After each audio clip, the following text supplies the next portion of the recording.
Hello दोस्तों, स्वागत है आप सभी का लक्ष्य शिक्षा के एजुकेशनल यूट्यूब चैनल में। तो पिछले वीडियोस में हम लोग बात कर रहा था कि प्रकाश क्या होता है और आज की इस पूरे वीडियो में हम लोग बात करेंगे कि परावर्तन क्या होता है और परावर्तन के कितने नियम होते हैं। ठीक है, तो चलिए वीडियो को स्टार्ट करते हैं। सबसे पहली हेडिंग रहेगी हमारी कि परावर्तन क्या होता है। देखो, परावर्तन को अंग्रेजी में हम लोग कहते हैं रिफ्लेक्शन। ठीक है, परावर्तन को अंग्रेजी में कहते हैं रिफ्लेक्शन। तो रिफ्लेक्शन क्या होता है बेटा? तो अगर कोई भी प्रकाश है, ठीक है, अगर कोई प्रकाश की किरण किसी चिकने सतह से, सपोज कोई मिरर है, दर्पण, शीशा, किसी शीशे से प्रकाश टकराती है और टकरा के वापस आती है। आपने भी देखा होगा कि लाइट जो है शीशे पे अगर गई तो वहां से टकरा के वापस भी आती है। ठीक है, तो अगर कोई प्रकाश किसी चिकने सतह से टकराती है और टकराने के बाद उस प्रकाश का जो है अधिकांश भाग, आधे से ज्यादा भाग, उसका अधिकांश भाग वापस आ जाता है। जिस माध्यम से वो जाती है उसी माध्यम में वो वापस आ जाती है। उस घटना को कहते हैं प्रकाश का परावर्तन। सपोज आपने बचपन में ये खेल खेला होगा, हम लोग भी नहीं करा है, कि क्या करते थे कि एक दर्पण लेते थे, दर्पण को ऐसे धूप में लेके जाते थे और ऐसे दीवार पे चिमकाते थे, है ना। धूप में दर्पण पे ऐसे धूप लगता था तो हम लोग उसको दीवार पे से चिमकाते थे।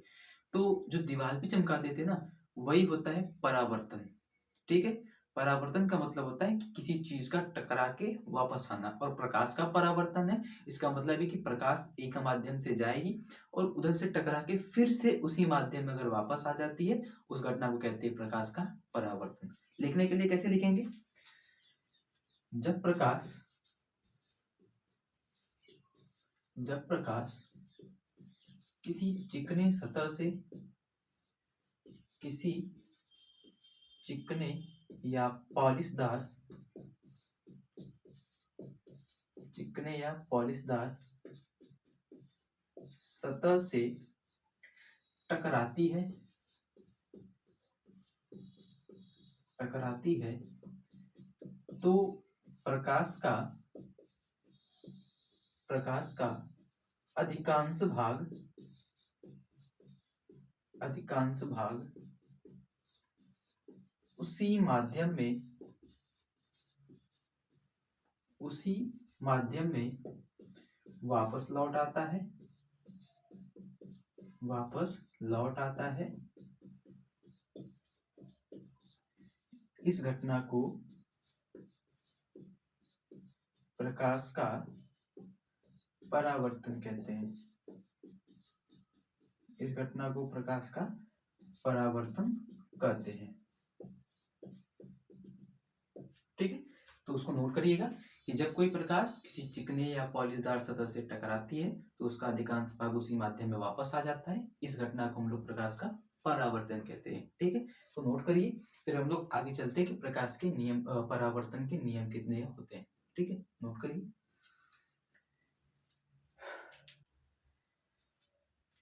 अगली जो हेडिंग डालेंगे हम लोग वो होगा परावर्तन के नियम। ठीक है, परावर्तन के नियम,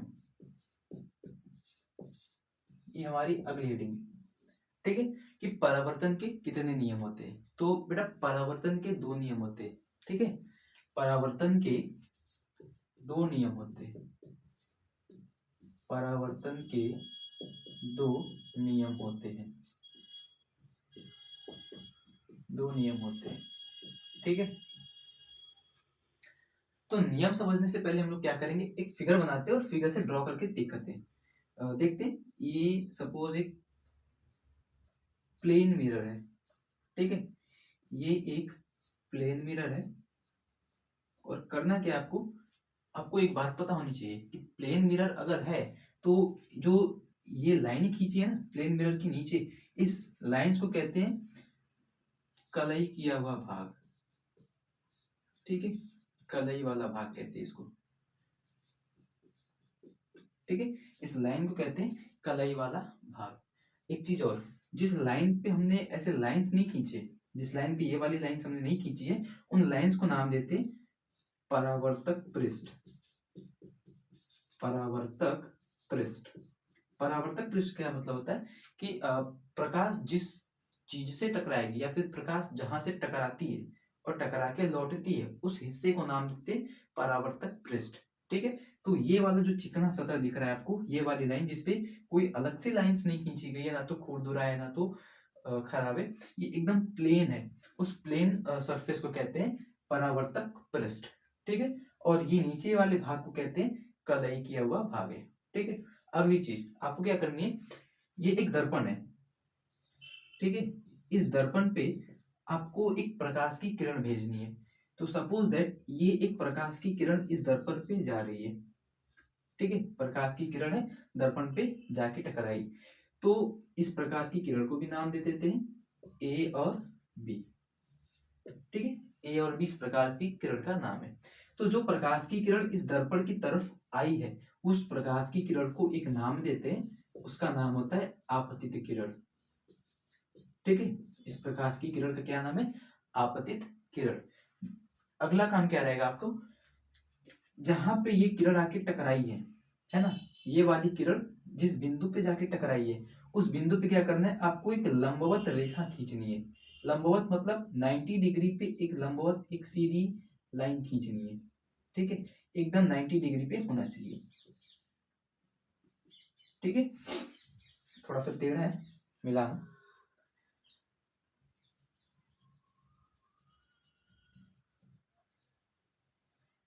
ठीक है, आपको 90 डिग्री पे एक सीधी लाइन खींचनी है, तो इस लाइन को भी नाम देते हैं और इस लाइन का नाम होता है अभिलंब। इस लंबवत रेखा को नाम देते हैं अभिलंब, और इस अभिलंब को दिखाएंगे हम लोग एन से। ठीक है, जो प्रकाश की किरण इस दर्पण की तरफ आई उसको नाम देते हैं आपतित किरण। एक 90 डिग्री की सीधी लाइन खींचेंगे, उस लाइन को नाम देंगे अभिलंब। और अगला काम आपका रहेगा कि प्रकाश अगर आई है, दर्पण है, तो टकरा के उसको वापस जाना है।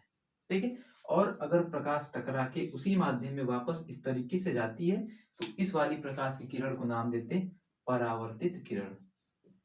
ठीक है, इस किरण का नाम है परावर्तित किरण। ठीक है, करना क्या है आपको, एक दर्पण लेना है। ठीक है, दर्पण में आपको एक प्रकाश की किरण भेजनी है, उस प्रकाश की किरण को नाम देते हैं हम लोग आपतित किरण। ठीक है, आपतित किरण ये दर्पण के जिस बिंदु पे जाके टकराएगी, अच्छा उस बिंदु का भी नाम होता है, उस बिंदु को नाम देते हैं आपतन बिंदु। उस बिंदु का नाम होता है आपतन बिंदु, मतलब प्रकाश की किरण दर्पण के जिस बिंदु से जाके टकराती है, उस बिंदु को नाम देते हैं आपतन बिंदु। अगला काम, इस आपतन बिंदु पे आपको एक सीधी लंबवत रेखा खींचनी है, एकदम 90 डिग्री पे एक लाइन खींचनी है, उस लाइन को नाम देते हैं अभिलंब। उस लाइन का नाम होता है अभिलंब। अगला काम, ये प्रकाश की किरण आई थी तो टकरा के उसी माध्यम उसको वापस जाना है, तो उसको नाम देते हैं परावर्तित किरण। प्रकाश की किरण का नाम होता है परावर्तित किरण। अगला काम क्या रहेगा, देखो यहाँ पे एक एंगल बन रहा है और यहाँ पे मान लेते एंगल बन रहा है। ठीक है, ये पहला एंगल है और वो दूसरा एंगल। ठीक है, तो ये आपका अभिलंब है और ये वाला आपतित किरण। अभिलंब और आपतित किरण के बीच में जो भी कोण बनता है, अभिलंब और आपतित किरण के बीच में जो भी कोण बनता है, उस कोण को नाम देते हैं आपतन कोण। ठीक है, उस कोण का नाम होता है आपतन कोण, और दिखाने का तरीका उसको आई से दिखाते हैं। ठीक है, आपतन कोण को स्मॉल आई से दिखाते हैं। ठीक है, और ये जो अभिलंब और परावर्तित किरण के बीच में जो कोण बना है, उस कोण को नाम देते हैं परावर्तन कोण। नाम है इसका परावर्तन कोण, और इसको दिखाते हैं स्मॉल आर से। ठीक है, इतनी बात क्लियर है कि अभिलंब और आपतित किरण के बीच में जो भी कोण बनेगा उसको आई से दिखाएंगे, उसको नाम देंगे आपतन कोण। अभिलंब और परावर्तित किरण के बीच में जो भी कोण बनेगा उसको नाम देंगे परावर्तन कोण, और उसको स्मॉल आर से दिखाएंगे। ठीक है, अगला काम, आपको परावर्तन के नियम लिखने थे। तो परावर्तन के हमने बोले दो नियम होते हैं। तो पहला नियम क्या होता है, ध्यान से देखना, ये आपतित किरण है बराबर, ये आके कहाँ पे मिली है, इस आपतन बिंदु पे। ये अभिलंब कहाँ से गई है, इसी आपतन बिंदु से। ये परावर्तित किरण कहाँ से निकली है, तो इसी आपतन बिंदु से। ठीक है, तो आपतित किरण, ये अभिलंब और ये परावर्तित किरण, तीनों कहाँ पे है, तो इसी आपतन बिंदु पे है। और तीनों को ध्यान से देखोगे तो तीनों एक ही तल में है। तल का मतलब होता है कि किस जगह पे आपने प्रकाश को भेजा है, फिर किस जगह पे आपने प्रकाश को बनाया है, उस चीज को नाम देते हैं तल। ठीक है, एक ही सतह पर है या फिर तल पर है। तो ये जो आपतित किरण है इस ब्लैक बोर्ड पे हमने बनाया है। तो इस आपतित किरण का अगर तल पूछा जाए तो ये ब्लैक बोर्ड है, ये ब्लैक नहीं व्हाइट बोर्ड है, सॉरी। तो इस बोर्ड को नाम देंगे कि इस आपतित किरण का तल है। ठीक है, ठीक वैसे ही अगर अभिलंब का अगर तल पूछा जाए तो इस बोर्ड को ही नाम देंगे कि ये बोर्ड जो है इस अभिलंब का तल या सतह है। ठीक वैसे ही इस परावर्तित किरण को भी नाम देंगे कि परावर्तित किरण का जो सतह या तल है ये बोर्ड ही है परावर्तित किरण का सतह या परावर्तित किरण का तल। और ये आपतन बिंदु वो भी उसी सतह पे है। तो करना क्या है आपको, आपतित किरण, अभिलंब और परावर्तित किरण तीनों एक ही बिंदु पर है। तो लिखते कैसे कि आपतित किरण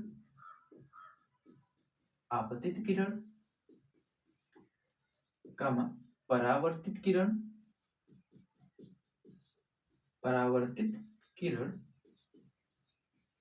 और आपतन बिंदु का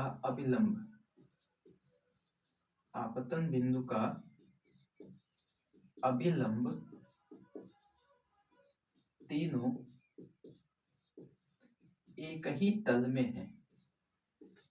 तीनों एक ही तल में है। ठीक है, आपतित किरण, परावर्तित किरण और आपतन बिंदु का जो आपने अभिलंब खींचा था सबके सब क्या है, एक ही तल में है। दूसरा रूल क्या होता है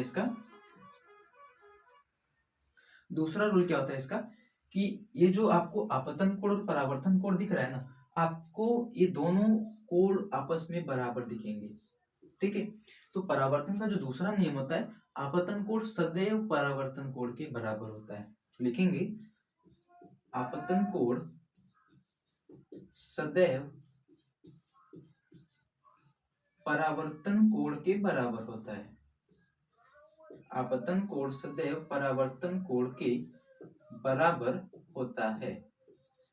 मतलब angle of I is equal angle of R. ठीक है, ये होता है परावर्तन का दूसरा नियम। तो एक बार फिर से देख लेते हैं कि परावर्तन का जो पहला नियम होता है उसमें कहता है कि आपतित किरण, परावर्तित किरण और आपतन बिंदु का अभिलंब तीनों जो है एक ही तल में होते हैं। और जो दूसरा नियम कहता है आपतन कोण सदैव परावर्तन कोण के बराबर होता है। मतलब angle of I is equal angle of R के। ठीक है, ये होता है परावर्तन के दो नियम। तो आई होप आपको वीडियो अच्छा लगा होगा और आप इसको नोट करें। और हम लोग अपने अगले वीडियोस में पढ़ेंगे कि दर्पण क्या होता है। ठीक है, दर्पण कितने प्रकार का होता है। तो चलिए नोट करते हैं।